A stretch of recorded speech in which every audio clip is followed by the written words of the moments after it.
Hi అండి, అందరికీ happy Sunday. ఈరోజు మార్నింగ్ నుంచి వీడియో అయితే పెట్టడం కుదరలేదనమాట. అందుకని ఇప్పుడైతే పోస్ట్ చేస్తున్నాను.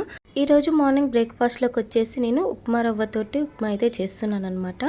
చాలా టేస్టీగా, చాలా పర్ఫెక్ట్గా అయితే కుదిరింది. ఇది ఎలా చేయాలంటే ముందుగా ప్యాన్ పెట్టేసి ఆయిల్ వేసుకోవాలి. ఆయిల్ బాగా హీట్ అయ్యాక పోపు దినుసులు అన్నీ వేసుకొని కొద్దిగా కరివేపాకు అండ్ ఆనియన్స్ మిర్చి వేసి బాగా వేయించుకోవాలన్నమాట. తర్వాత ముందుగా కట్ చేసి పెట్టుకున్న టమాటా ముక్కలు కూడా వేసి తగినంత ఉప్పు యాడ్ చేసేసుకొని బాగా మిక్స్ చేసుకొని వాటర్ కూడా యాడ్ చేయాలి. వాటర్ బాగా మసిలిన తర్వాత ఉప్మా రవ్వ వేసి మొత్తం ముద్దలు లేకుండా కలిపేసుకోవాలి. అంతే, ఎంత టేస్ట్ అయినా ఉప్మా అయితే రెడీ అయిపోయిందనమాట.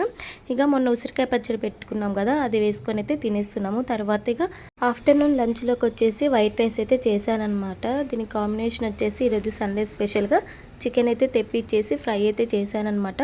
చాలా బాగా కుదిరింది, చాలా పర్ఫెక్ట్గా వచ్చిందనమాట. తప్పకుండా ట్రై చేయండి ఎప్పుడైనా ఇలా చికెన్ ఫ్రై, చాలా టేస్టీగా అయితే ఉంటుందన్నమాట. ఇదే అండి ఈరోజు మా ఇంట్లో స్పెషల్స్ వచ్చేసి. మరి మీ ఇంట్లో ఏం చేశారో కామెంట్ సెక్షన్లో చెప్పండి. హ్యాపీ సండే అండి అందరికీ. Bye bye, thank you. నా వీడియో కనుక నచ్చినట్టయితే లైక్ చేయండి, షేర్ చేయండి, సబ్స్క్రైబ్ చేయడం మర్చిపోకండి. ప్లీజ్ సపోర్ట్ చేయండి. Thank you.